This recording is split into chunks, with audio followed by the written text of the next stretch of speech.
Hello दोस्तों, आप देख रहे हैं जागरण जोश और मैं हूं अपूर्व ठाकुर। नीट यूजी एग्जाम को लेकर इस वक्त की सबसे बड़ी खबर सामने आ रही है। पेपर लीक के एलिगेशंस और पूरे बवाल के बाद अब सबकी नजरें 21 जून को होने वाले नीट यूजी 2026 री एग्जाम पर टिकी हैं। और इस पूरे विवाद को खत्म करने के लिए खुद एजुकेशन मिनिस्टर धर्मेंद्र प्रधान ने बहुत बड़ा अश्योरेंस दिया है। एनटीए यानी नेशनल टेस्टिंग एजेंसी के हेडक्वार्टर्स पर एक हाई लेवल रिव्यू मीटिंग के बाद मिनिस्टर ने मीडिया से बात की और साफ कहा कि इस बार का री एग्जाम जीरो एरर वाला होगा, यानी बिना किसी गलती के पूरी ट्रांसपेरेंसी के साथ कंडक्ट किया जाएगा। चलिए आपको बताते हैं कि सरकार ने स्टूडेंट्स की टेंशन को कम करने के लिए क्या क्या नए और कड़े स्टेप्स उठाए हैं। सबसे बड़ी चिंता स्टूडेंट्स को इस बात की थी कि री एग्जाम की वजह से उनका पूरा एकेडमिक कैलेंडर खराब हो जाएगा और एडमिशन प्रोसेस में काफी डिले भी होगा। लेकिन एजुकेशन मिनिस्टर धर्मेंद्र प्रधान ने इस बात पर बिल्कुल क्लियर स्टेटमेंट दे दिया है। उन्होंने साफ कहा है कि हम एग्जाम के रिजल्ट्स बिल्कुल सही समय पर यानी ऑन टाइम डिक्लेयर करेंगे ताकि स्टूडेंट्स का लर्निंग टाइम लॉस ना हो।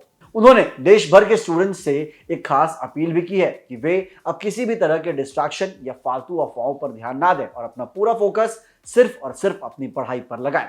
इसके साथ ही एक और बड़ी अपडेट यह है कि एनटीए ने नीट यूजी 2026 री एग्जाम की सिटी इंटीमेशन स्लिप भी आउट कर दी है, जिसमें स्टूडेंट्स को उनके एग्जाम सेंटर्स का पहले से ही आइडिया हो जाएगा।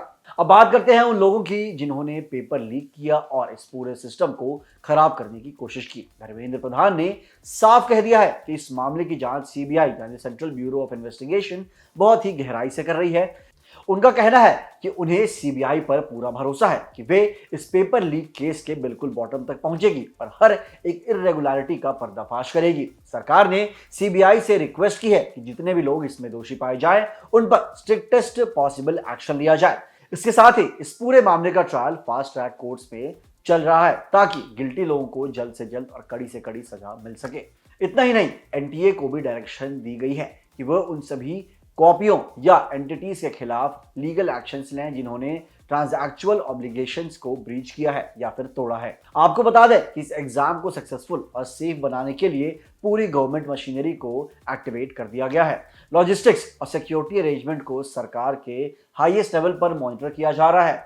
एजुकेशन मिनिस्टर ने खुद इस पूरे मैटर पर होम मिनिस्टर अमित शाह और डिफेंस मिनिस्टर राजनाथ सिंह के साथ बड़ा डिस्कशन भी किया है। इसके अलावा हेल्थ मिनिस्टर जेपी नड्डा के साथ भी एक मीटिंग शेड्यूल की गई है। यहां तक कि फाइनेंस मिनिस्ट्री भी इस सिचुएशन पर लगातार नजर बनाए हुए है ताकि री एग्जामिनेशन स्मूथली कंडक्ट हो सके।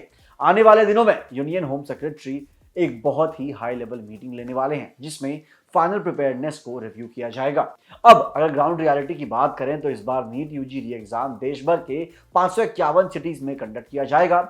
वेदर कंडीशंस और लोकल रीजनल फैक्टर्स को ध्यान में रखते हुए सारे सेंटर्स को स्पेशल इंट्रैक्शन दिए गए हैं। देश भर के डिस्ट्रिक्ट मजिस्ट्रेट्स यानी डीएम, सुपरिटेंडेंट ऑफ पुलिस यानी एसपी और लोकल अथॉरिटीज को बोला गया है कि वो हर एग्जाम सेंटर पर सारी फैसिलिटीज और टाइट सिक्योरिटी इंश्योर करें। इसके साथ ही सीनियर ऑफिशियल्स डायरेक्ट टच में हैं उन एरियाज के साथ जहां थोड़ा भी स्पेशल अटेंशन की जरूरत पड़ सकती है। एंडिंग में धर्मेंद्र प्रधान ने सिर्फ एक ही बात दोहराई कि सरकार स्टूडेंट्स के साथ खड़ी है। एग्जाम ट्रांसपेरेंट होगा, जीरो एरर होगा, बस आप लोग कोऑपरेट करें और मेहनत से पढ़ाई करें। नीट यूजी से जुड़ी हर एक अपडेट के लिए देखते रहिए जागरण जोश। मिलते हैं अगली वीडियो में। जय हिंद।